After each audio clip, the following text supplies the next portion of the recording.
Good day to you, Coach, and happy St. Patrick's Day. Kind of wish maybe that this was a green notebook today instead of a blue one, but blue it is, and I just put an entry into my running journal. Anytime I go for a run these days, I put a little entry in my journal, and this one goes 27:02. Not a grand start to a new running season. 3.4 miles and 27:02 is not world class. However, I did run a little bit more than 10 miles after the first 3.4, so I got in a half marathon, 1 hour and 43 minutes. It feels good to be running again, and getting this running journal up and running is good too. Time for a walk. Yeah, I'm a little bit stiff today after my half marathon, which was actually 2 days ago now, but I got a bunch of junk in my den. I am a lion of sorts, and this is my den. This is where I do a lot of my writing to try to make the world and our country a better place, much like you do. And I'm going to take you along again. In a piece I just wrote, I talked about how I dragged you along for the ride. But before I go on my walk, I want to get these DVDs. Notice the one that says Ab Ripper. And I want to get this computer program that I just recently purchased off the internet, Immersion Japanese, into your memory. And I just also want to get all this junk, all these props, all these tools, all this clutter, even this kennel of puppies that I have in my basement with me. To get those objects into your memory and into your thought process before I take to the streets of Neenah, Wisconsin. This is my home. I kind of hang out in the basement when I want to do my writing. Here's some leftover Gatorade from when I went on my epic run a few days ago. And it's a little bit dreary today.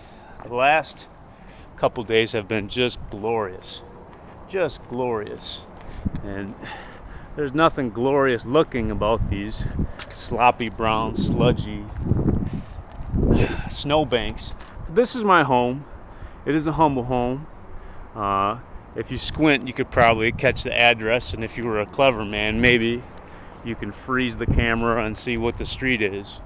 But I know you're a clever man, and my return address will be on the envelope that I send this to you in, and as will my name. So I don't know if you'll recognize the name. I don't know if you'll recognize the face.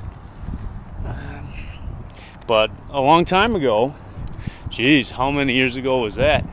I graduated in 1991, so that means in about, I'm guessing, 87 or so, I might have been in one of your composition classes a long time ago. And I must admit, how's it going, young fella? That it was indeed one of my favorite classes that I ever took. I guess in the highlight film of my life as far as scholastics go, I will never ever forget you reading my story about the Roman gladiator fighting the lion in front of the class. Like, I know that being a coach and being a teacher, you touch, many lives, and I hope that this gesture doesn't cause you and the lovely missus to change your locks to enter the witness relocation program, or move south. This is just my way of trying to give you a little bit of homage and tribute for a life well done and lessons taught. I don't believe in coincidences. I only believe in miracles. I was talking to a friend of mine who you did have the pleasure of coaching, and I believe cross country and track, and he was talking to me yesterday about if his 1600 time was still the record at Amaro High School. He didn't know if some whippersnapper had finally dethroned him, because he was is probably still an amazing runner. I run like a gorilla. Like, my legs are pretty sore today after that half marathon a couple days ago. And my friend, well, he runs like a gazelle. And anytime you put up a gazelle against a gorilla, 9 times out of 10, doesn't matter how big the gorilla's heart is, that gazelle's going to win just because his technique is better. My friend told me, yeah, he could probably teach me how to run better, technically, more soundly, but he said it would probably be a waste of my time. Just keep doing what I'm doing. Now, I've read a lot of your articles in the past. I should say glanced over them. My stepmom gets the Oshkosh Northwestern each and every day, and every Sunday I tell her to make sure to save me your articles. And these are 3 that I just had lying around. And once again, I don't believe in coincidences, I only believe in miracles. The Rosetta Stone given by teacher. Well, I went and looked on the internet to find how much the Rosetta Stone to speak Japanese would cost me on eBay. And it was somewhere in the neighborhood of $400 to $500. And being a state employee, it was a little pricey. But I also noticed there was the advertisement on eBay for basically the generic version of the Rosetta Stone, which I purchased, that yellow box, and that was about $50. So I'm hoping that that box will help me learn to speak rudimentary Japanese. That's one of the challenges I've always wanted to undertake in my life. With all the tragedy striking Japan right now, that kind of just boiled that to the front of my memory. And I definitely want to try to learn to speak at least rudimentary Japanese. I've had many pen pals all over the world, and I hope that maybe someday I can write someone a little note in Japanese. That would be wonderful. Diets? Well, I showed you that disc with the word, I think it was ab ripper on there. Now, my abs aren't bad for going on 40. Like, I work out a lot, but some of the young bucks at work are talking about this new workout called P90X, and they've seen me training. Like, one of my workouts includes standing in front of a picnic table and jumping up onto that picnic table repeatedly, constantly, for a half an hour. And of course I count and see how many times I can jump on top of that picnic table in a half an hour. And I think my record is somewhere around 420 jumps in a half-hour period. So when the young bucks see me doing stuff like that, they're like, we wonder if you can do P90X, old man. So this young fella, his name is Troy, gave me the digital pirated copy of P90X to see if I could survive that workout or if it'll be my undoing. So much like your friend in the article here, I will probably be sweaty and miserable and maybe die. The last article I chose to take with me today is the obsession with stuff. Spring is here, it's in the air, and I really feel like I need to do some spring cleaning, especially in my den. There's just so much junk down there. I'm not a materialistic man. I try to adorn my soul with deeds more than have a bunch of junk, in the closets. And I have a feeling, just from all the years of writing and seeing you running with snot coming out of your face on a cold winter day, that you're that type of guy too. And I just wanted to let you know that even though I was never a running student of yours, I was never in track or cross country, and I should have been. I really should have been, Coach. When I had my first mile run as an 8th grader, I was so terrified. I came from St. Pete's Catholic School, where gym class was just basically you run around the gym for half an hour. And when I had to run the mile for the first time, that was like the gladiator standing in front of the 40,000 screaming fans in the Coliseum. I was so scared. But I ran my first mile in exactly 6 minutes flat. And that's pretty good. I mean, that's pretty good for an 8th grader. I gave it my all and I ran my heart out.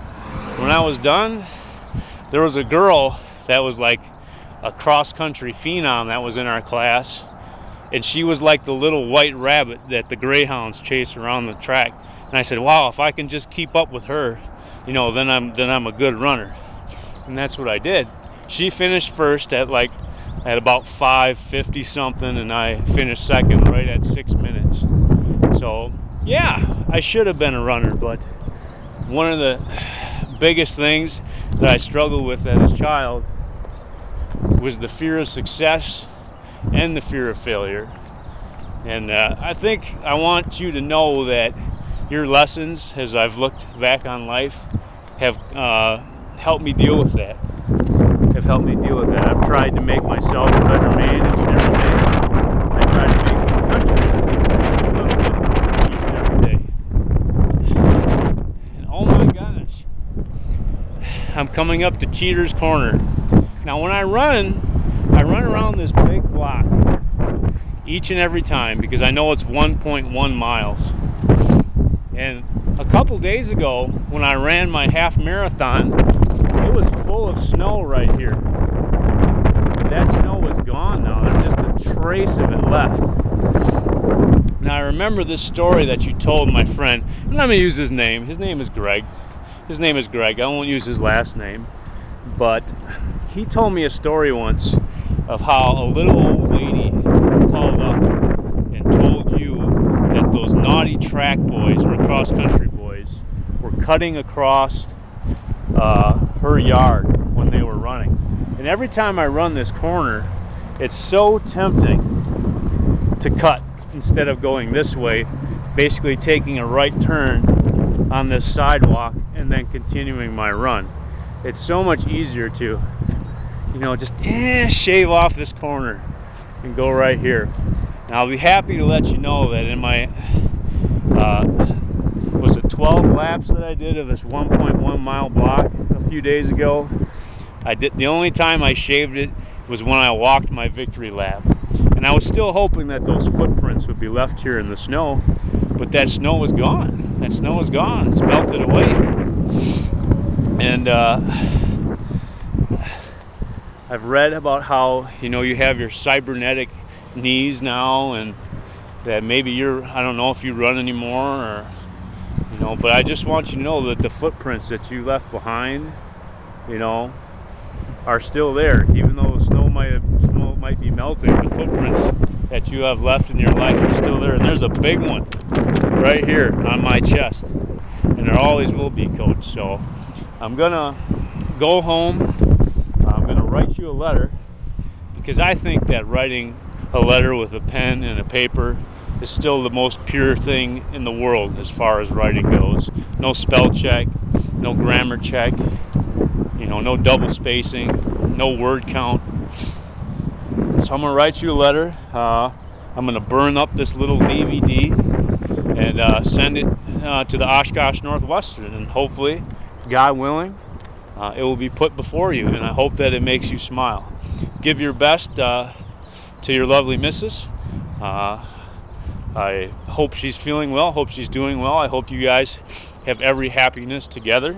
Note that I do plan on saving all your articles, and when I'm retired, I plan on sitting them down and reading them all. I have them in a treasure chest, and someday when I feel like I'm ready to retire, I'm just going to sit back and have a good long read with the words that you've given throughout the years. So thanks, Coach. God bless you, and hopefully I'll be in touch.